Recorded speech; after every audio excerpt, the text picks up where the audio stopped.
Guys, poran dek wingi arek per basa Jawa to. Hooh, awake dhewe nak entuk bagian ketoprak to. Ketoprak apa? Panganan to? Wah, hooh ki pas luwe-luwene. Dudu ketoprak panganan, tapi pertunjukan wi lho. Walah, pertunjukan ketoprak. Lah tak pikir panganan kok. Emange ketoprak kuwi asale saka ngendi to? Asale saka Jawa Tengah, lebih tepatnya Jogja. Emange ketoprak kuwi saka jaman kapan to? Sik, coba tak golek Google sik. Dadi, jari Google kita, tahun 1908 nganti 1920, periode ketoprak lesung titikanipun inggih menika tabuhanipun lesung, saha tiprak, tari, tembang, cariyos, lan ageman. Nek tahun 1920 nganti 1917 kuwi periode ketoprak peralihan. Titikanipun inggih menika tabuhan campur, lesung, rebana, alat musik, diatonis. Tari tembang, cariyos, ageman, rias, enek taun siji meneh sakjane tapi aku lali. Oh, aku eling. Kuwi sing dhisik taun 1917 mulai periode ketoprak gamelan. Titikane kuwi tabuhane nganggo gamelan, cariyos, tembang, ageman, rias. Aku penasaran wi karo sejarahe, ngopo ya kok dijenengi ketoprak? Kuwi to asale awal ki saka alat musik sing jenenge tiprak. Nah, tiprak kuwi munine prak prak prak. Makane dijenengke ketoprak. Ketoprak kuwi enek jenis-jenisnya ora to? Apa mung sak jenis tok?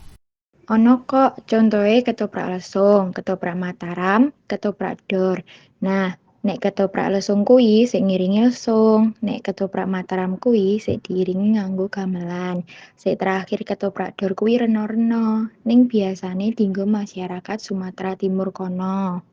Oh alah, lah contohe opo ae? Kuwi lak jenise kan.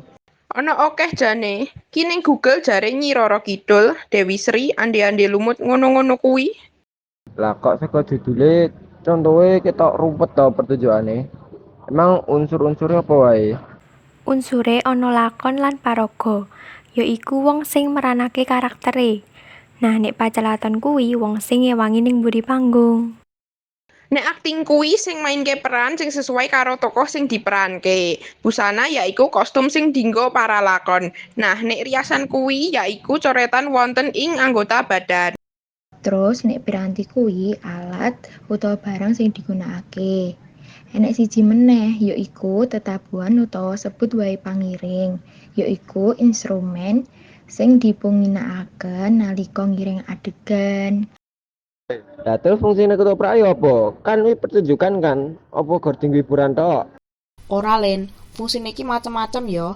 Contoh iki dinggo nglestarikne budaya, sarana media pengembangan, media kritik sosial, pendidikan, karo sing ana liyane. Pokoknya positif lah. Wah, ngomong ketoprak ngene dadi kepengin ketoprak tenan. Dora pengen to. Ae tuku ketoprak guys, mumpung pas ruawane sing sahdu iki.